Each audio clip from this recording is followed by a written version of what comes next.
श्रीमद् भागवत महापुराण दशम स्कंध अध्याय 4। कंस के हाथ से छूटकर योगमाया का आकाश में जाकर भविष्यवाणी करना।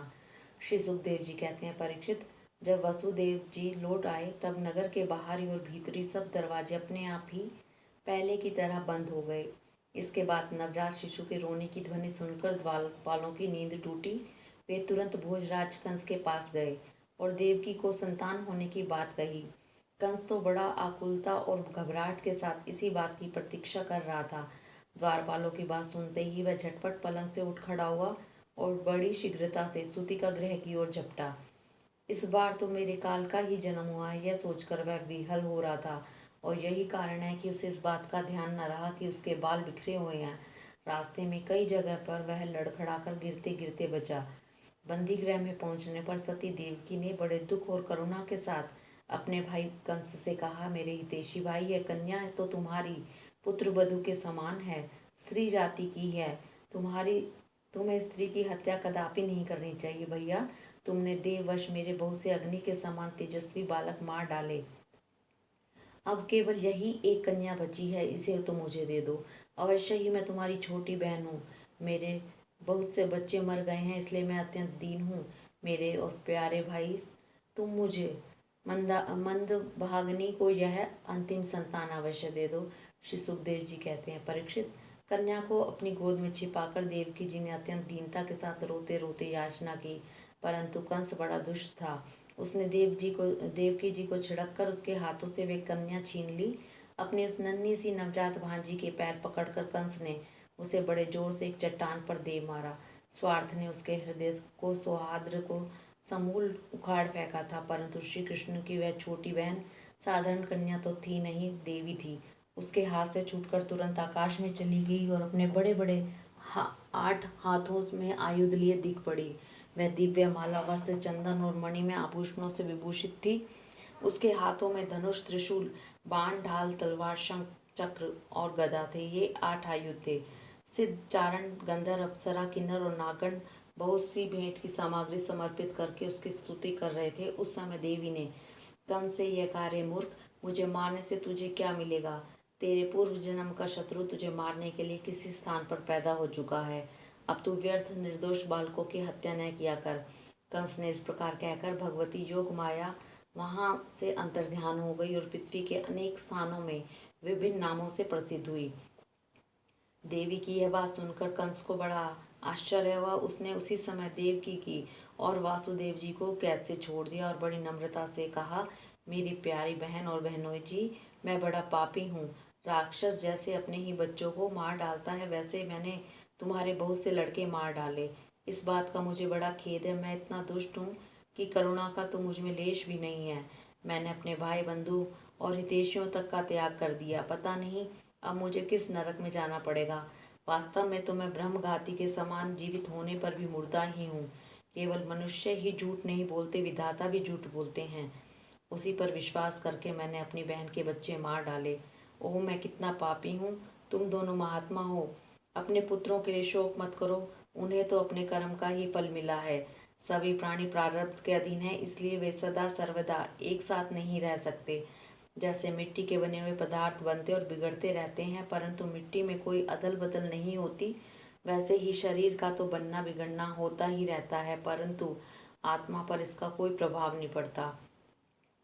जो लोग इस तत्व को नहीं जानते, वे इस अनात्मा शरीर को ही आत्मा मान बैठते हैं। यही उल्टी बुद्धि अथवा अज्ञान है। इसी के कारण जन्म और मृत्यु होते हैं। जब तक यह अज्ञान नहीं मिटता, तब तक सुख दुख रूप संसार से छुटकारा नहीं मिलता।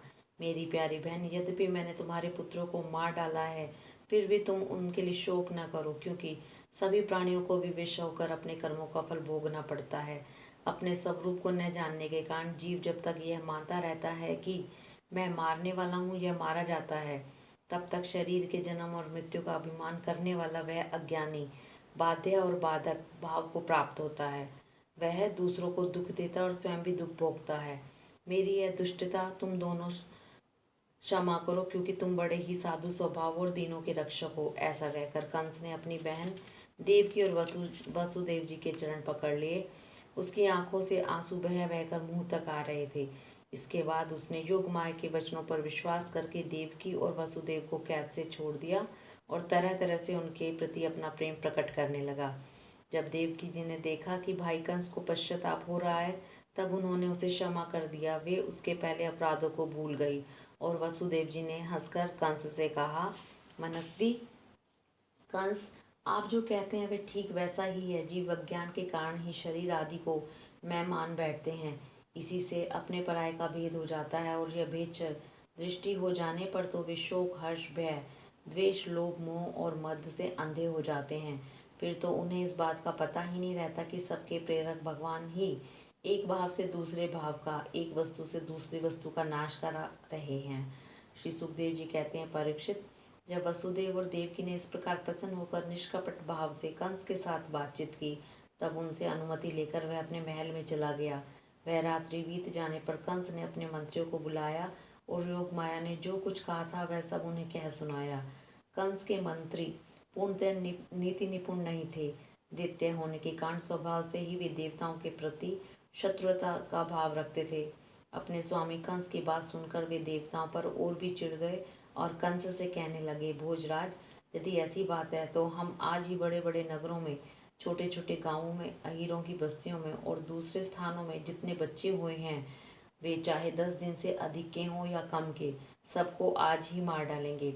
समरभीरु देवगण युद्ध उद्योग करके ही क्या करेंगे? वे तो आपके धनुष की टंकार सुनकर ही सदा सर्वदा घबराए रहते हैं। जिस समय युद्ध भूमि में आप चोट चोट पर चोट करने लगते हैं, बाण वर्षा से घायल होकर अपने प्राणों की रक्षा के लिए सम्रांगण छोड़कर देवता लोग पलायन परायण होकर इधर उधर भाग जाते हैं। कुछ देवता तो अपने अस्त्र शस्त्र जमीन पर डाल देते हैं और हाथ जोड़कर आपके सामने अपनी दीनता प्रकट करने लगते हैं। कोई कोई अपनी चोटों की बाल तथा कच्छ खोलकर आपकी शरण में आकर कहते हैं कि हम भयभीत हैं, हमारी रक्षा कीजिए।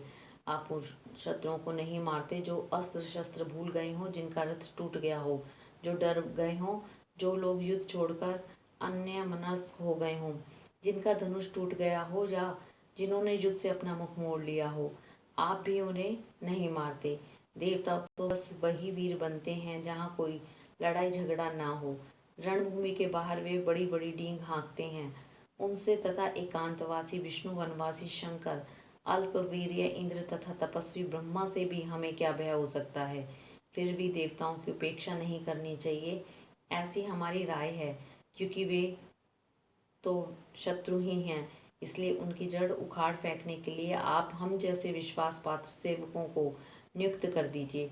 जब मनुष्य के शरीर में रोग हो जाता है और उसकी चिकित्सा नहीं की जाती, उपेक्षा कर दी जाती है, तब रोग अपनी जड़ जमा लेता है और फिर वह साध्य हो जाता है। अथवा जैसे इंद्रियों की उपेक्षा कर देने पर उसका दमन असंभव हो जाता है, वैसे ही यदि पहले शत्रु की उपेक्षा कर दी जाए और वह अपना पांव जमा ले, तो फिर उसको हराना कठिन हो जाता है। देवताओं की जड़ है विष्णु और वह वहाँ रहता है जहाँ सनातन धर्म है। सनातन धर्म की जड़ है वेद, गो, ब्राह्मण, तपस्या और वे यज्ञ जिनमें दक्षिणा दी जाती है। इसलिए भोजराज, हम लोग वेदवादी, ब्राह्मण, तपस्वी, याज्ञिक और यज्ञ के लिए घी आदि हविष्य पदार्थ डालने वाली गायों का पूर्ण रूप से नाश कर डालेंगे। ब्राह्मण, गो, वेद, तपस्या, सत्य, इंद्रिय दमन, मनोनिग्रह, श्रद्धा, दया, तितिक्षा और यज्ञ विष्णु के शरीर हैं। वह विष्णु ही सारे देवताओं का स्वामी है तथा असुरों का प्रधान द्वेषी है, परंतु वह किसी गुफा में छिपा रहता है। महादेव, ब्रह्मा और सारे देवताओं की जड़ वही है। उसको मार डालने का उपाय यह है कि ऋषियों को मार डाला जाए।